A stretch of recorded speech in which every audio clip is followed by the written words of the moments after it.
So my name's Jacqueline. I work in the information and support team at the Cystic Fibrosis Trust, and I'm really delighted to be facilitating this chat as we kick off CF Week. So it's the first day of CF Week today.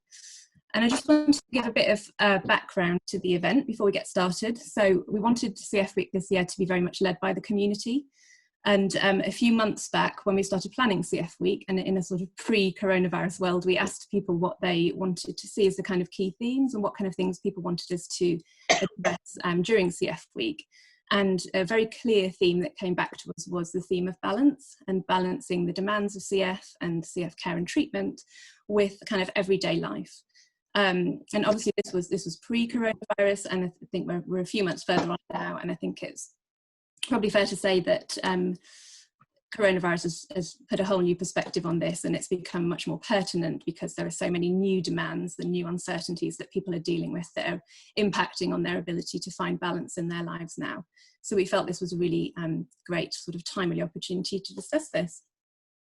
So just a bit of a disclaimer really, we've got a wonderful panel here who've kindly agreed to share their personal experience of cystic fibrosis. But as always, this isn't meant to be taken as advice, it's just people's own individual experiences, and we always encourage people to speak with their CF care teams or their children's CF care teams if they have questions about care and treatment.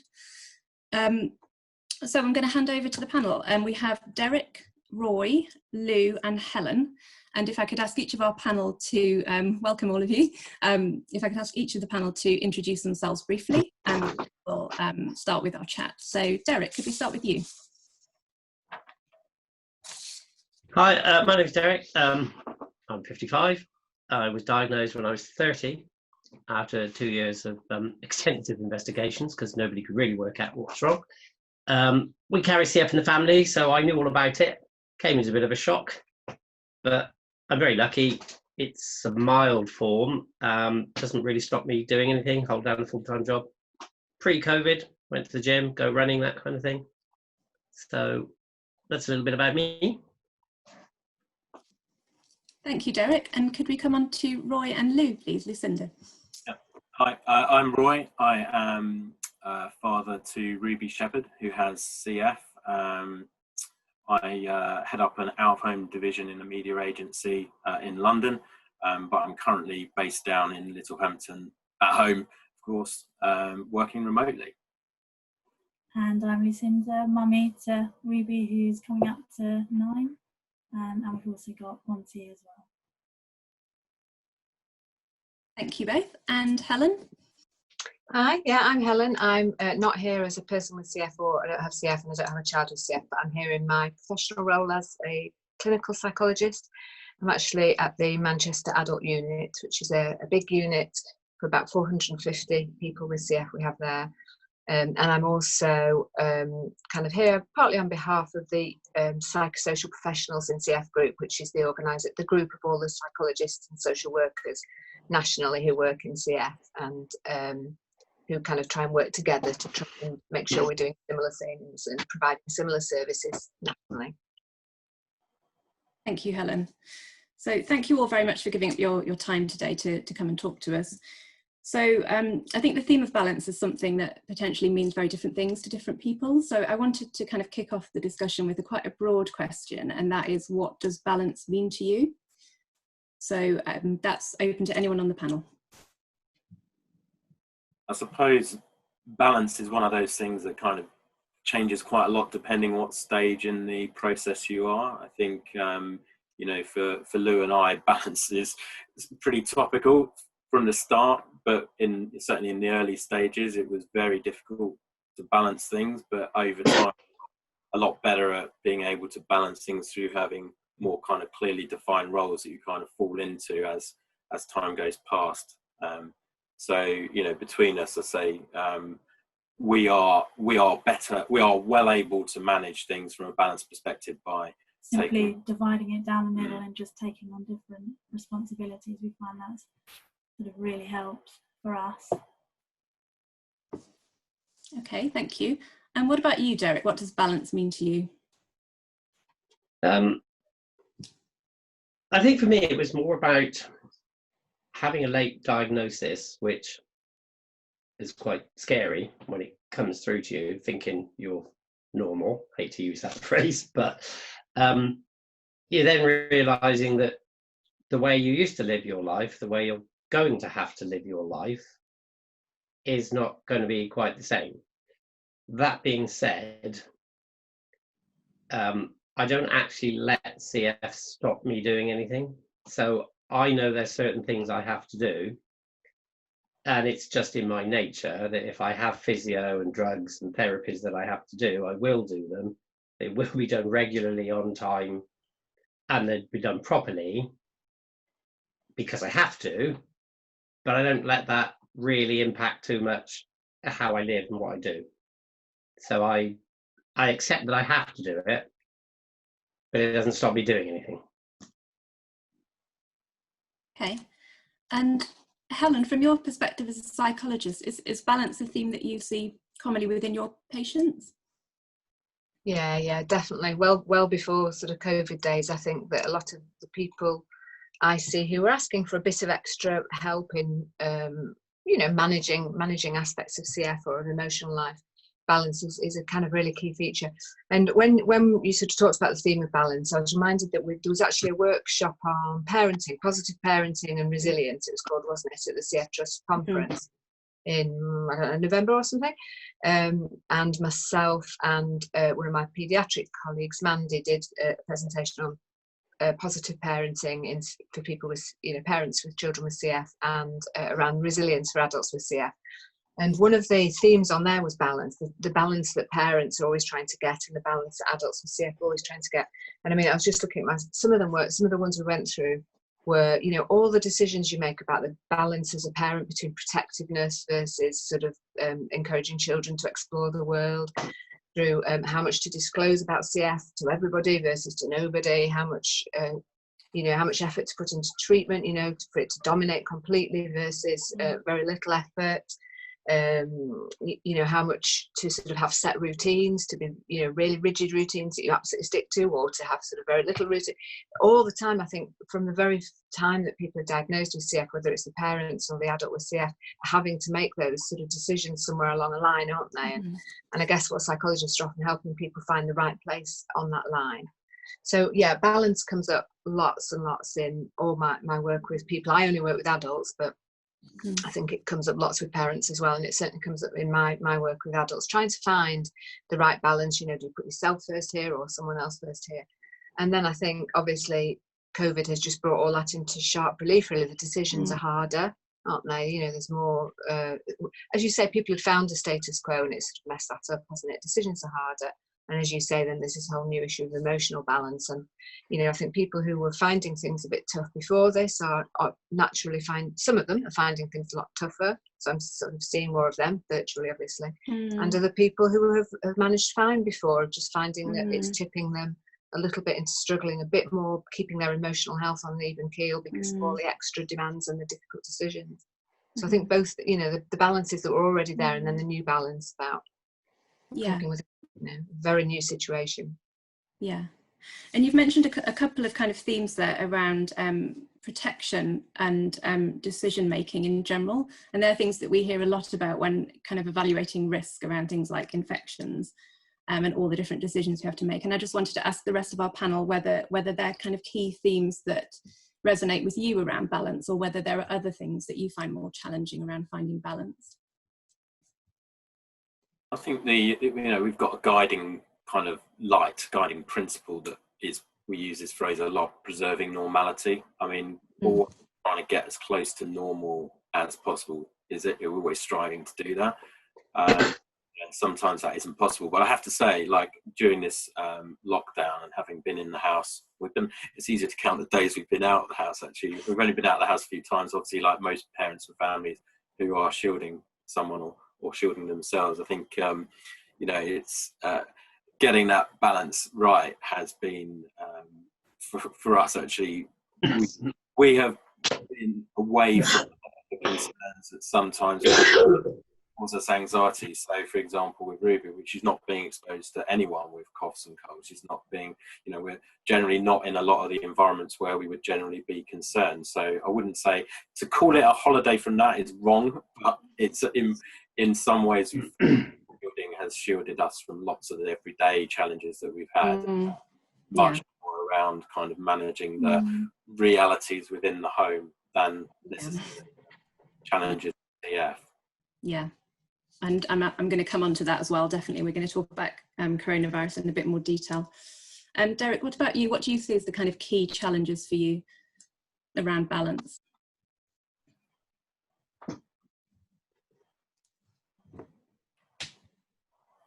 Bandwidth, probably. Can you hear us okay, Derek?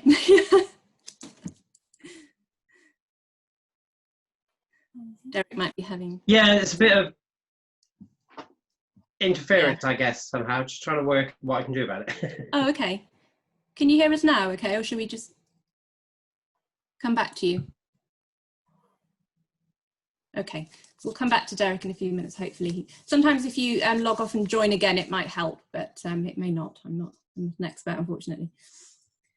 So I wanted to talk a little bit about just going into a bit more detail about day-to-day lives and some of the, just kind of going into a bit more detail on some of those challenges. And there are obviously different aspects such as employment and social life and hobbies and kind of also your emotional and physical well-being. And I just wanted to ask, you know, how those different areas have been affected really by cystic fibrosis in your lives. Sure. Should I take the work one? I think because work, I think, is a key part of our ability to be able to manage the situation has been having flexibility to do stuff. And, you know, you kind of have to learn to be flexible, and your employer has to learn to allow and understand what flexibility means. But a big empowering feature for Lou and I is that I've always had that ability to be able to do what I need to do to manage, especially with hospital stays. You know, I'm fortunate I work in a line of work whereby I can work flexibly, and I don't need to necessarily be in the office all of the time. So that's quite a big bit. So yeah, and we made the choice that so when we first had children, the decision was that I would take a break from my work as an early years teacher. But that, I suppose, that decision has been somewhat extended by the diagnosis of cystic fibrosis. And you mentioned about sorry, go on. When I was just going to say, we're at a stage now where she's coming up to 9 and I'm still not yet back in work, and for us now, you know, that's the decision. Yeah. And you use the term sort of preserving normality, and I wondered, what degree does CF impact on Ruby's own life? Does she find it impacts on her ability to find a balance with her friendships, with her school or her hobbies and things like that? No, I mean, with friendships, that hasn't really impacted, has it? I mean, it's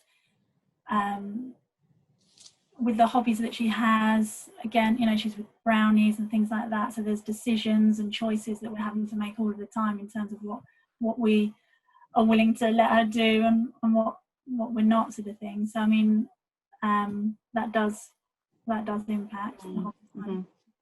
Yeah, I mean, there's been some things that, you know, we were quite late to letting her stay around friends overnight because of hospital, you know, because of medical burden, of course, you know, that's probably quite common to a lot of people. But like I say, we kind of fight ourselves to try and make sure that we're giving her a life which is as near to normal as possible. And we think that's important for her well-being. I mean, I should add, actually, you know, Ruby is generally well. We do have our classic set of challenges that most people with CF have, and we've got those. But at the moment, we're in a relatively lesser challenging period. But I think regardless, you know, she's still on an absolutely copious amount of medication, so that does make things hard in terms of day-to-day life. Even us going out for an evening or whatever, you know, having babysitters, have nanny, whatever, you know, there is a lot of planning and a lot of organisation that would go into that. I mean, really, even in the early days, there wasn't much of that going on at all with us going out or leaving her with friends and things like that. Yeah. And Derek, can you hear us again now? You're on mute. You just need to come off mute. There we go. Brilliant. Is that better? Back. Yeah, that's great. And I just picking up on some of those points. So do you find that cystic fibrosis kind of limits your ability to kind of be spontaneous in your life, whether it's to do with kind of social activities or hobbies or other things? No, as I said, it's very strange for me because despite being double delta F508, I don't really present classic symptoms. So they used to like to do studies on me because I'm very fit and very healthy. It hasn't really stopped me doing much. What I found difficult to cope with was the impact at the beginning for me was, well, here's some Creon and here's some antibiotics. That was about it. And I thought, okay, I can cope with this.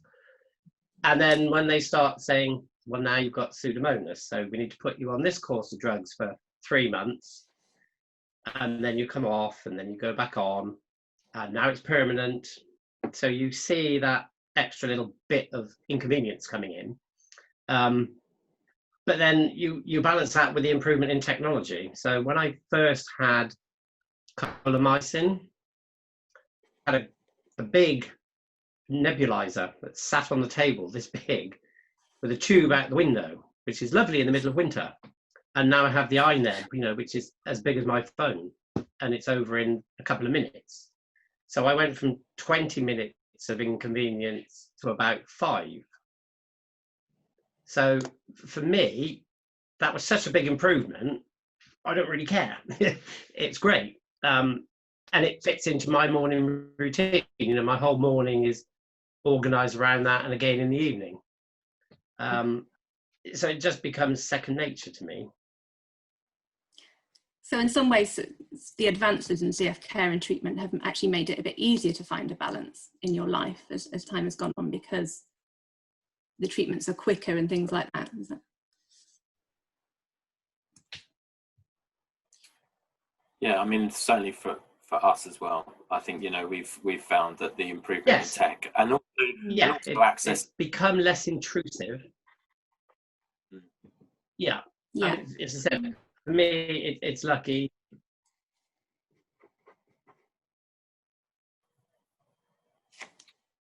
Well, I think for us though, the key is the motivation. So having a young child, like the advances in technology. I mean, the iNeb is great. She has one of those, but yeah, it's the every single day, several times throughout the day, there's always something going on, and it's that motivation on her part, motivating a child that doesn't want to, do these things. That has been a real challenge, hasn't it? Okay. I think there's a slight delay, Derek, with you. So if it feels a bit disjointed, that's why. I think it has taken us a few seconds to hear. Helen, is motivation something that the people that you've cared for have kind of struggled with a bit? Definitely, and sometimes more than others. I think some people don't struggle with it. There's obviously massive variation. I think what I found, obviously we take people in our unit from about 17 upwards, and obviously that age group, as we know, is an age group, the sort of transition to adulthood group. Adolescents are a group that often struggle with motivation for treatment. Anyway, they may have motivation for other things, but not for CF treatment. So quite often our team will be involved in sort of trying to help that group get their own motivation, because it's sort of it was their parents' motivation keeping them well up till then, wasn't it, and sort of trying to instill their own motivation.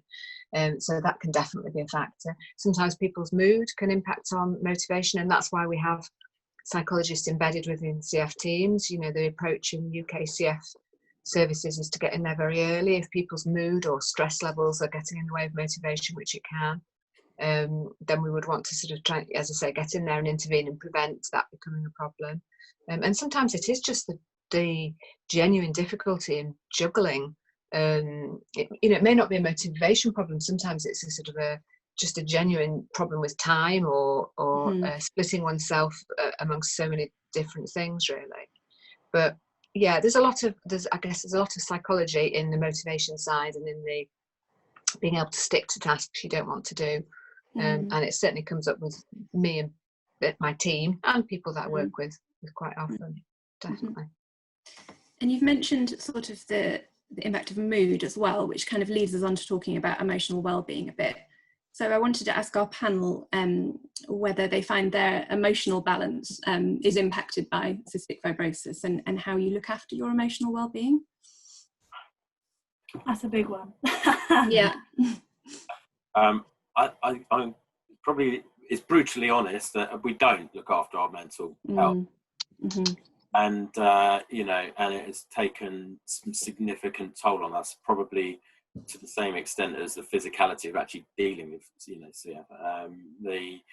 You know, I used to anecdotally kind of joke that I could count on one hand, almost in a proud way, like, look how dedicated we are to dealing with CF. We've not been, in like 5 years we've been out as a couple, I could count on one hand.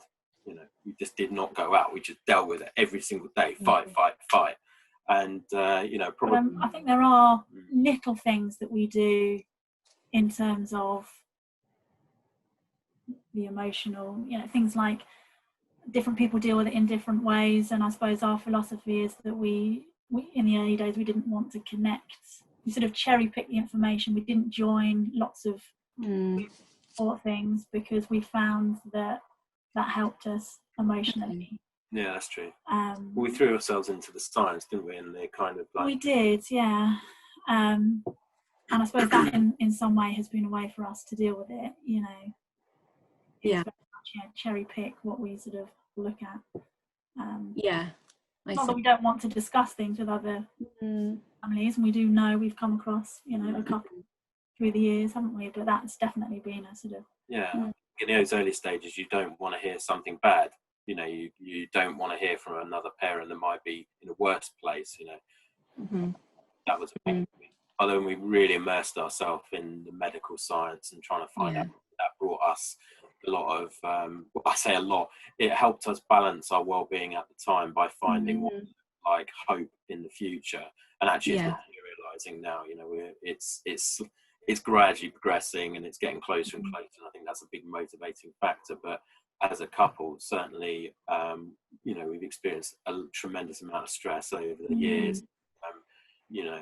And I think a lot of that is all to do with the projection, you know, and the you know, projecting into the future and catastrophizing everything. So I, in the last couple of years, have been taking up mindfulness as a way to become more in the moment, as it were. Has that helped? It has, yeah. It definitely focuses the attention on the moment, and, you know, because your thoughts and everything spirals. Like I say, it's this constant sort of projecting into the future. So it does help channel that emotion. Yeah. And when you said that you haven't necessarily devoted a lot of time to your own kind of well-being, Roy especially, is that because you just didn't feel you had time, or was it because you wanted to divert all your energy to looking after your children, or a combination of things? It's all sorts, isn't it? I mean, yeah, the time, the CF care and management regime physically takes up so much time, you know. Not leaving it with people. Yeah. Right. You know, it does. Yeah, I mean, I have to say, if you looked at it, if you could somehow chart your well-being, for me personally, it's come in spikes. You know, so kind of like on the whole, it's generally improving, but there's moments of like quite extreme stress, and that they follow directly with unpredictability. So, for example, at the moment, we're in a reasonably good place. We kind of know what's happening. We're giving the right sort of meds. Everything is in a predictable place. But, you know, last year we had a situation where, out of the blue, one of the meds we discovered was causing a major side effect, which had potentially life-changing effects on her for the long term. And those moments for me are the moments of peak stress. It's like where the very things you are putting in place to control the problem are then causing the problem. That was a real crunch point for me, and that was I experienced quite a few weeks of real stress off the back of that, trying to be in control and come to accept the fact that, you know, with this you're trying to avoid quote unquote damage, you know, or, you know, it's fine if you can kind of resolve it and get through it without damage, that's fine. But when things cause like something that can't be fixed or maybe there for that's really hard to deal with. And I think nothing ever compares to that trauma that you experience in those first few years following that diagnosis. You learn to deal with that, I guess, over time. But now we're in a place where it's definitely that feeling of fluctuation. You know, we're okay. Oh, now we're not. Oh, we're okay. Do you know what I mean? It is very fluctuating. So Nicola's just asked the question there: do the children or other family members pick up on when you are stressed? And how do you manage that? I should add just here, we have another child with potentially some additional needs. There you go. As I was looking for. So actually, I think from a stress perspective, we have probably a bit more stress with that day to day, if I'm honest. So do they pick up on it? Yeah, I think. I mean, do other family members pick up on when we're stressed? No, probably not, because I suppose, again, it's that maintaining normality. You know, you rush, doing all the meds, doing the physio, doing the treatment, and getting out the front door to go to school, and no one would ever know that you've been doing anything, you know, unless you're sort of talking. No, I don't think people realise what actually goes into that, and how, you know, what's going on behind the scenes, and how stressed you are, and how much of a you know, task it's been to get them. It's only been in the last year that we've been open about this. From you know, always conveyed, we're fine, you know, don't need help, get on with this, and that has worked to an extent. But after, you know, we've got into a pretty of a difficult phase where we were, you know, we recognised the need to have to talk more openly about it, hence doing things like this, and you know, just generally talking. So I did a talk at work, you know, little things like that actually weren't right at the time, but 6-7 years into it, they became okay and more useful then. Yeah. Linking just to, we're thinking of our little boy, yes, he does get stressed, he worries about it, constant questions, so we've just always approached that with just being very open without saying too much, as it were. So the lovely little books that they produce, you know, what is a blood test and things like that, that's, you know, he's benefited greatly, I think, from that sort of stuff. And Derek, can I ask you as well, whether, you know, following your kind of later diagnosis, how did that impact on your emotional well-being?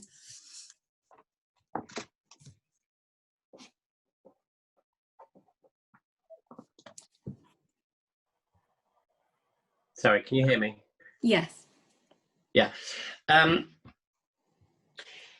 Well, it was actually quite a shock, because for 2 years you've been having investigations to try and work out what's actually wrong.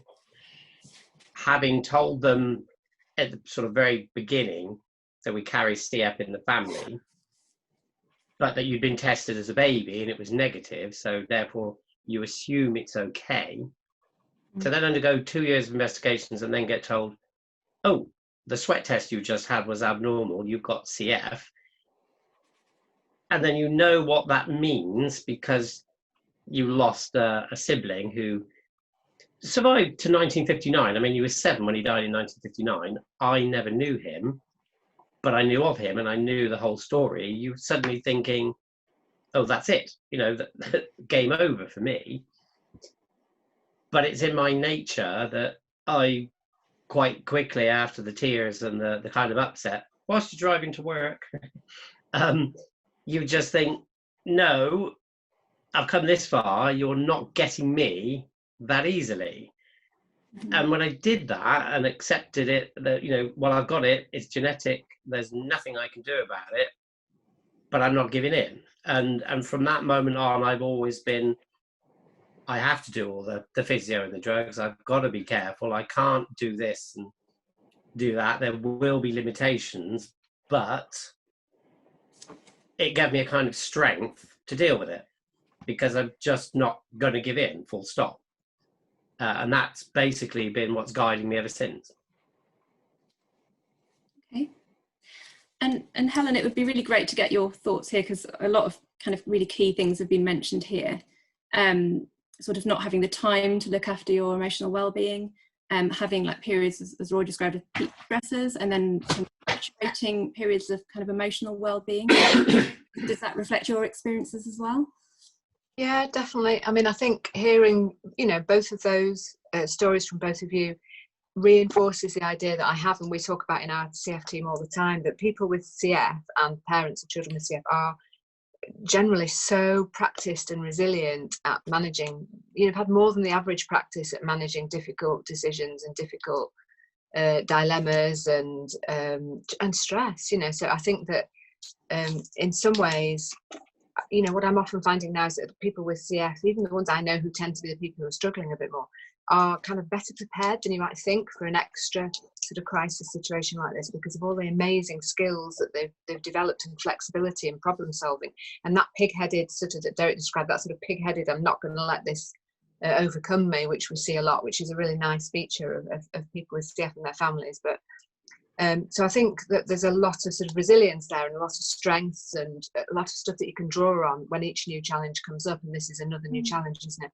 But I do think that those challenges can have a cumulative effect sometimes without you realising, right from diagnosis, as you say, which is often quite traumatic, and sort of, recovering from that, and then cumulative smaller stresses along the way can just sort of build up without any of us noticing. I mean, it still happens to me too, without us noticing. And just, I suppose we've got to be, at the very least, be aware of signs that it's starting to build up, or at times of change, and uncertainty as well is often a time when coping is just pushed into something that's a bit more difficult. Whether it's in adults with CF, sometimes it's, when there's a health change or a major sort of treatment change, or a decision to be made about work, or CF having sort of an impact on a relationship, when something upsets the apple cart, when you've previously dealt with it well. So I think that it would be a normal, phenomenon for stress to be a bit overwhelming at times, given that, the incidence of sort of emotional health difficulties in the general population is so high. And that's without the extra stress of living with a long-term condition or being the parent of somebody's long condition. And I guess our approach as psychologists in CF is for parents as well, prevention is better than cure. And I guess it is incredibly hard to build in time for self-care and, looking after yourself well, and doing something, as you described, Lou, like mindfulness, that is, it's an investment in your psychological health, isn't it? Investment in your emotional health. And it's obviously a really great idea, but it's not always easy to prioritise it. But I think it is worth thinking about that prevention is much better than cure, and being aware of sort of early signs of stress building up would be a time to get in there, wouldn't it, and try and do something. I think a major thing has also happened in the last couple of years that has empowered people with hope, and that is the medical pipeline that is transformative. I think that is a major contributing factor to how we've been able to move on from what was the initial chapter, which lasted a good number of years, where we were really bogged down with CF. To answer Mark and Kelly's point, I don't know what stage those guys are at, but in the early stages, where we were new to it, it was awful. I mean, that would, if we were in lockdown then, we would really be struggling and would feel like we'd not escaped from it. But right now, generally things are in an understood position. We've got good hope with medicines coming down the track, and we've got a child that is, shines way beyond any challenges associated with CF. We don't not bogged down by it massively. The side effects, that's still a bit of an issue. And there's some side effects we're not happy about at all, but on the whole, I think we're all right there. So to answer that question specifically, I wouldn't personally say that we feel that lockdown means that we're stuck in a house with CF. I suppose we've become very good at compartmentalising it. So I think Ruby has as well. And she's got so much else that sort of interests her that, we haven't really felt that we can't get away from it, as it were. And we're lucky that we've got a garden, so we have got that extra space. Okay. Yeah. Also, I'm not commuting 2.5 hours each way into London each day. So, we've been able to spend a lot more time together, and kind of, whilst Lou's taken by far the bulk of the resource needed to manage both children, it has helped, I think it's helped anyway. I'm trying to help.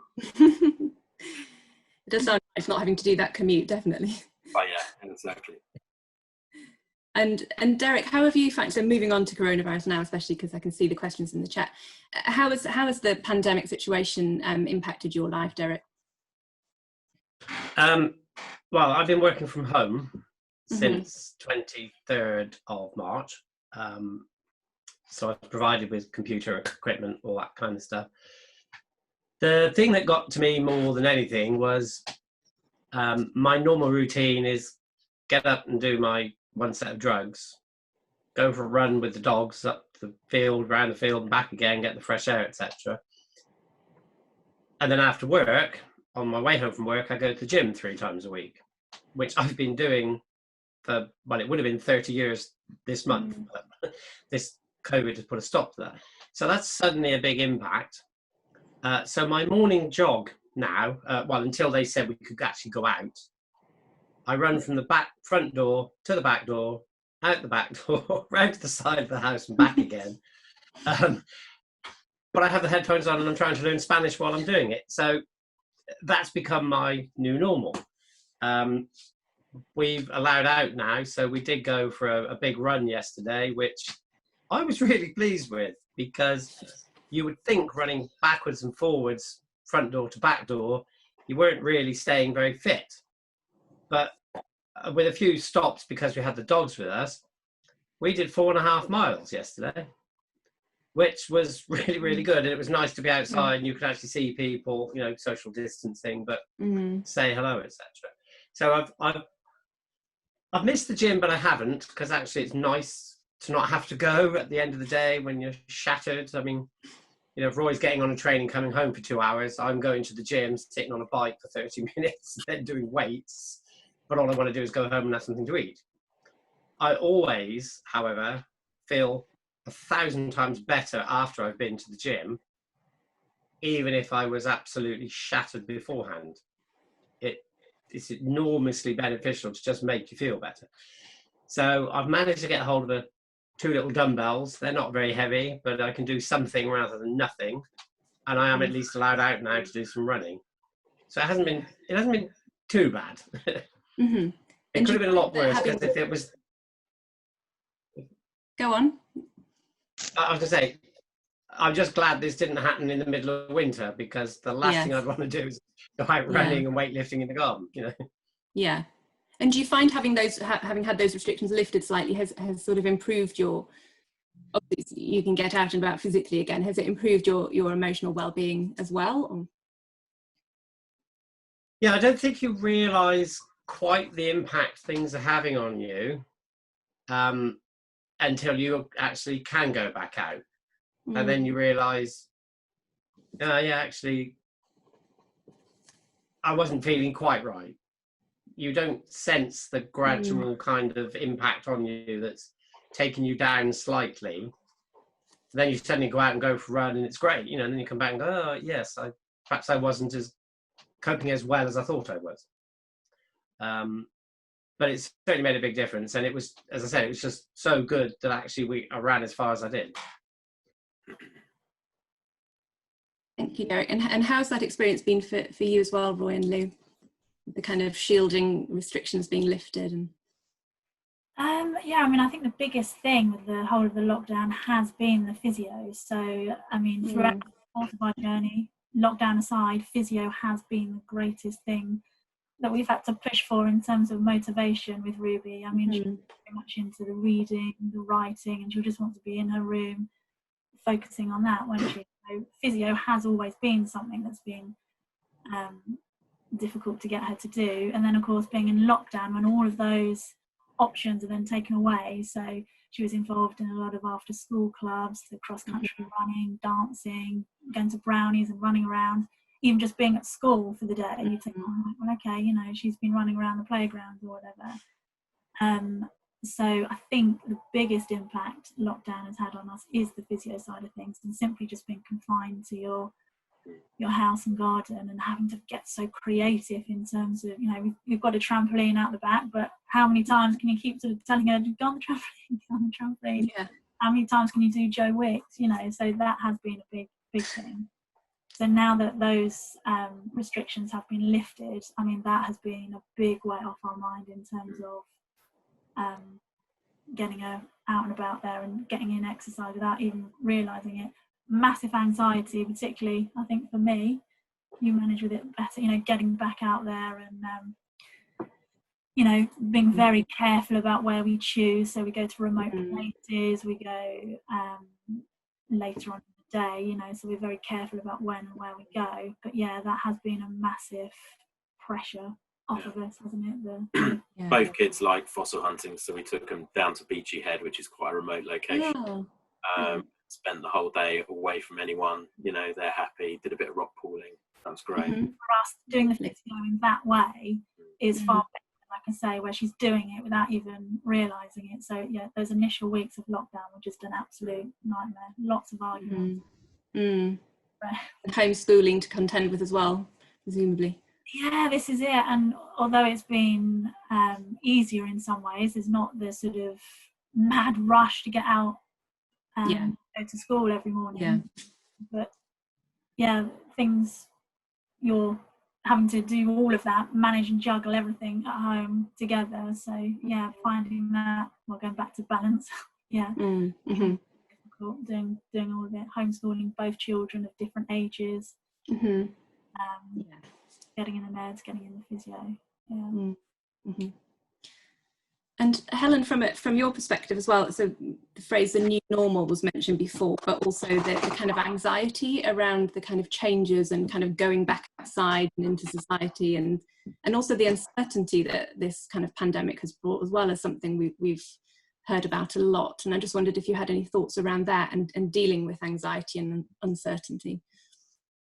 Yeah, I mean, again, quite a lot of the people I work with, people with CF, have said to me that they're quite practiced in being worried about cross-infection and catching viruses and both. So, you know, I think quite a few people have said to me it's quite amusing, is perhaps not the right word, but they're quite struck by people kind of feeling for the first time what it's like to have the fear of catching something, whereas it's very much part of the lives of people with CF, isn't it?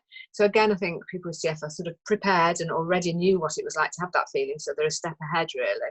But yeah, I'm hearing exactly the same, a mixture of relief that people can get out and do things that are good for them physically and emotionally, but also a lot of questions with that and wanting a bit more certainty, which may or may not be coming, you know, A, about what you're allowed to do, and then B, what's actually sort of safe to do. And so I think it's potentially got different challenges this next phase, hasn't it? There's going to be a lot more decision making, and I think, you know, other families are going to be doing things that your family can't do, whereas before everybody was in a more similar boat. It's this idea, isn't it, of the same storm, different boat, but the boats were a bit more similar, and they're going to be a bit more different, if you see what I mean. So there's going to be more decisions to be made, but the downside of that, I guess, will be balanced by the ability just to do some of the fun things and the nice things and the things that keep people feeling well and, you know, connected. And so yeah, but again, I think flexibility is something that people who have lived with a long-term condition or are a parent of somebody with a long-term condition have got. So I think that this next phase, there might be a bit of an adjustment to a new phase, but I think people will get there because you're good at that.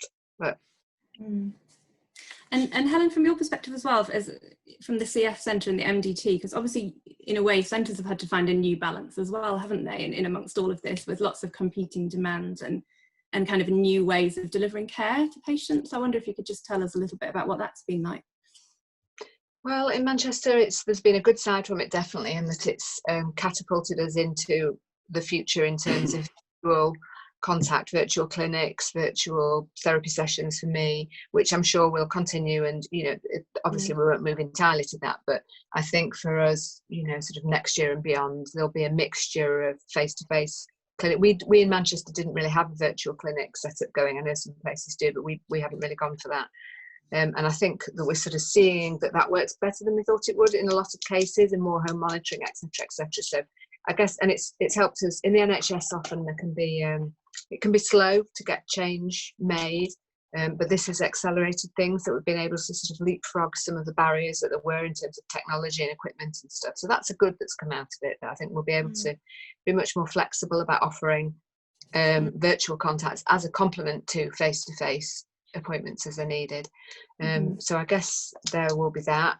But there's a whole load of things we've got to get our heads around for the more near future. Like, people have talked to me about managing the masks situation, what's going to happen about masks, and how we're going to manage that, and people who cough quite a bit, how that might be reacted to even more so than it was in the past, and how to be ready for dealing with that. So I think we're in a transition to a phase that has a few more challenges, but there's some positive changes to practice for the future, I think, in CF as well.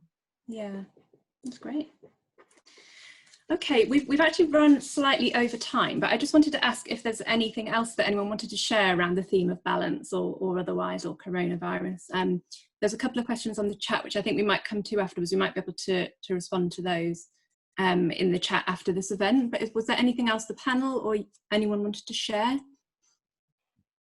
I suppose one of the things we feel is that we're very much in limbo at the moment, don't we? I mean, we're just sort of going back to that in terms of thinking, that clarity for the future in terms of lockdown. So back to school. She's in a year group that isn't eligible to go back anyway, so that's not so much of an issue. Our little boy is in reception, so should have gone back but hasn't been able to. Obviously, we're shielding. So we're thinking, well, September, will they go back in September?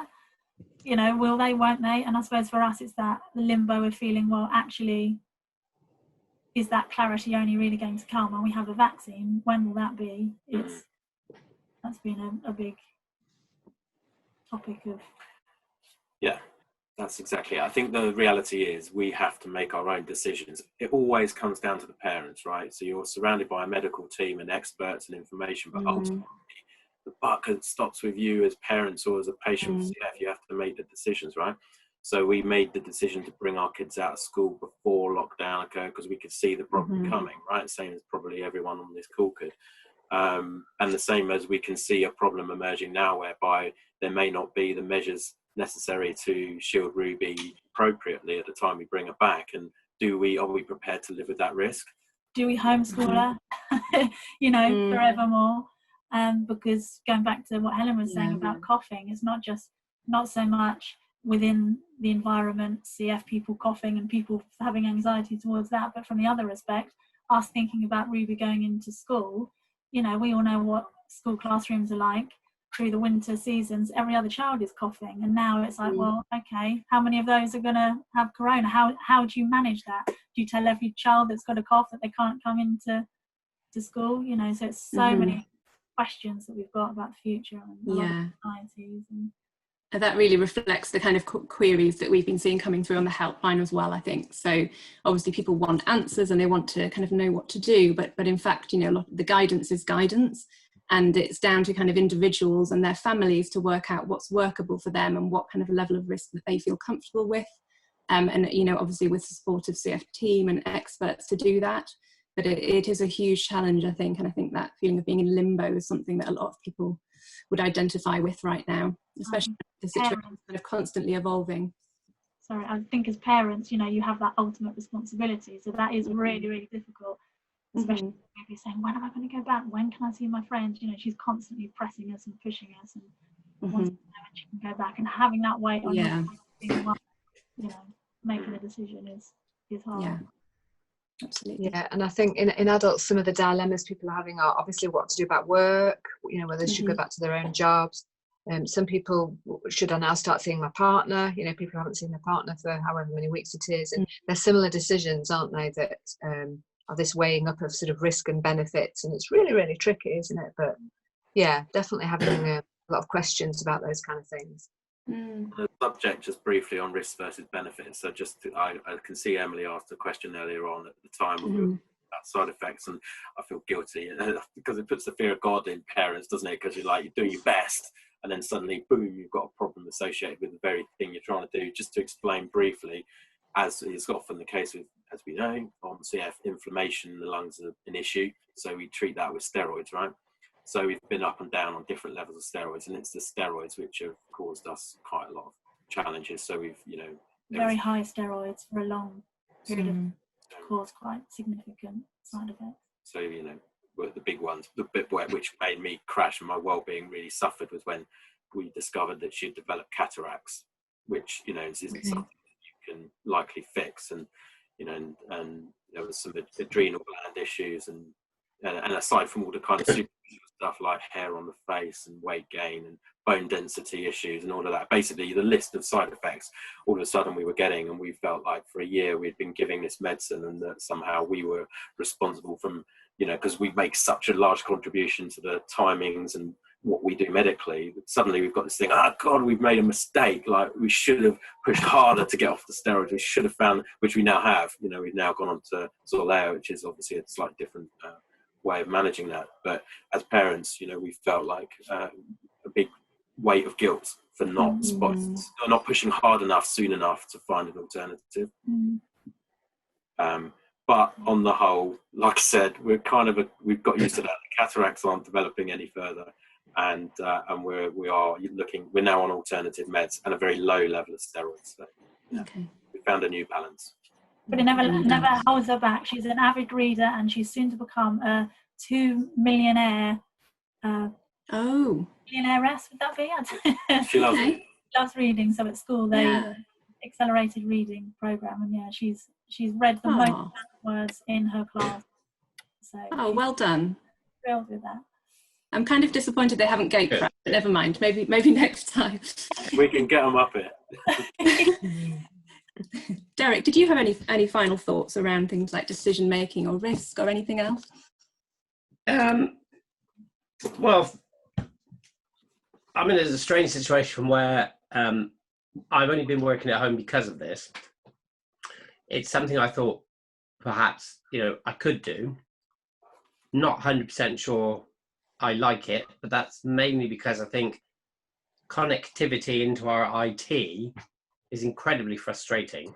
And today I'm having major problems with it. So then you think about, well, you know, we'll all be back in the office soon. But actually we won't, because a lot of companies, I'm sure mine's going to go down the route, have worked out they don't actually need you in the office. So they don't need the buildings, they don't need the expense. I've never liked the air conditioning in the office anyway. That's why I always wear the glasses, not the contact lenses, because it dries my eyes out. Yeah. And you know, the moment somebody starts coughing and spluttering in the wintertime, you're just sat there waiting. Fortunately, I've been quite lucky. A lot of people go down with coughs and colds, and I don't get them. But if you don't have to go to the office, then you're not even going to face the risk, you know. So you think, well, yeah, I probably won't have the choice eventually of going into the office because it won't be there. But I don't know. A lot of the issues are sort of out of my hands. Yeah. If they decide they're going to shut the office because we can all work from home, provide us with equipment, desks, chairs, and all the rest of it, c'est la vie. There's nothing I can do about it. Just quite how long you want to carry on doing it is another matter. So I'm 55 now. I can start thinking about pensions and walk away, you know, do something different. Which on a day like today, with the IT problems I'm having, very tempting. It's not been too bad. We got there in the end. I just mean with our work IT. My laptop today is just about to explode. I think we've all been having similar issues. I've just had a message from my colleague to say I need to round off quite quickly. So I just want to say welcome to our new panel members there. Hi. Auntie. Hello, everybody. Thank you for joining us. Your reading, Ruby. That sounds really impressive. How many words are you up to? A bit shy. 2 million. Okay. A lot. Yeah, a lot. That's fantastic. Well done. 3 million. Thank you so much to everyone for being on the panel, for sharing your experiences and talking so openly, and also to you, Helen, for taking time out of your schedule and sharing your expertise with us. I hope that people watching have found it interesting, and I'm sure a lot of it's resonated as well. So thank you all for joining us. This is day 1 of CF week, so we've got lots of great things happening this week. Nicola, my colleague, and thank you, Nicola, who's organised this event as well. Nicola's just posted a link. We've got a quiz, we've got a party, I think we've got a cook along tomorrow, so there's lots of great things happening. So I hope you'll be able to join us throughout the week, and we've got lots more great content from our community as well. So a huge thank you to you all. and I hope to see you all again soon.